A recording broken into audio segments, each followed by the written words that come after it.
Okay, bobuelo tayo. Dagdagan ng gas. Okay, signal ka ng kaliwa.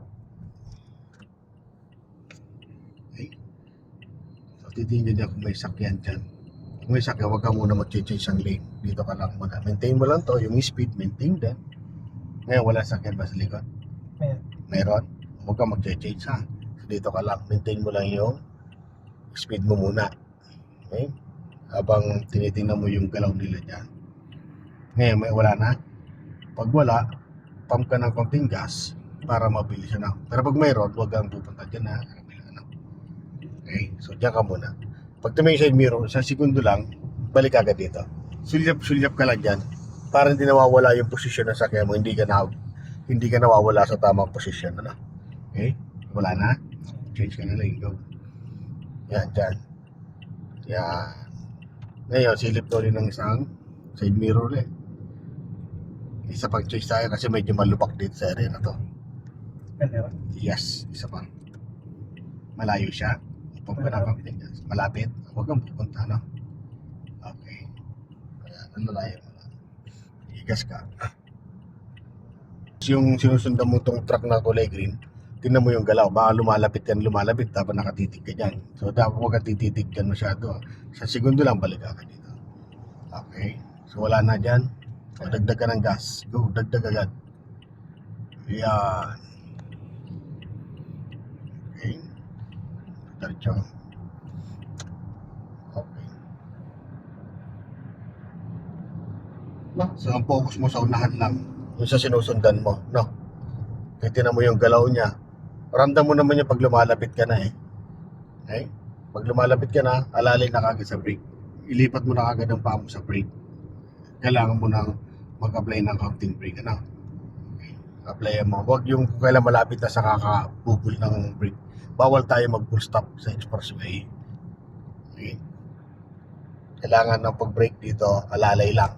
Malayo pa, alalayan mo na kagad. Nakaposisyon na kagad yung paa sa brake.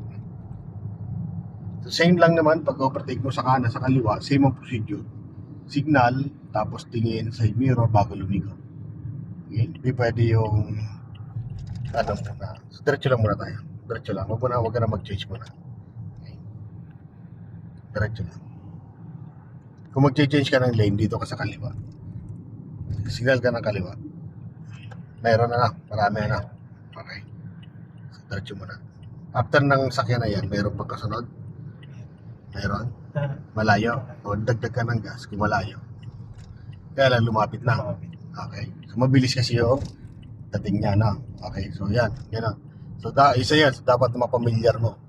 Yung distance, saka yung bilis. No? Malayo siya sa tingin, pero ang bilis niya, aabutan ka, no? Kahit malapit siya, pero mabagal siya, pwede ka mag-change ang lane. Mayroong gano'n, no? Okay. Tignan mo yung aggressive ng sasakyan. Pagka-aggressive ng driver. Kung magpapang-abot kayong dalawa. Yan.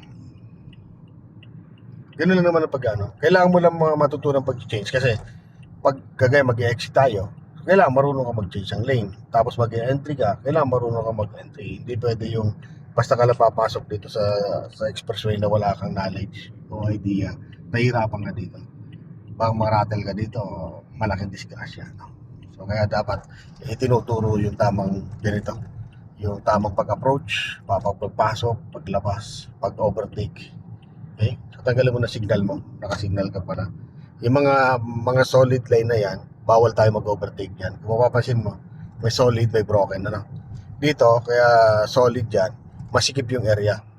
Pag nag-overtake ang isang sakyan dito, delikado. Nagdedelikado, kaya hindi siya na-allow. Kaya pag mga broken naman yan, makikita mo naman, no? Lumalapat na yung kalsada. Kaya mag-overtake man yung mga isang sakyan dyan, so hindi masyadong delikado.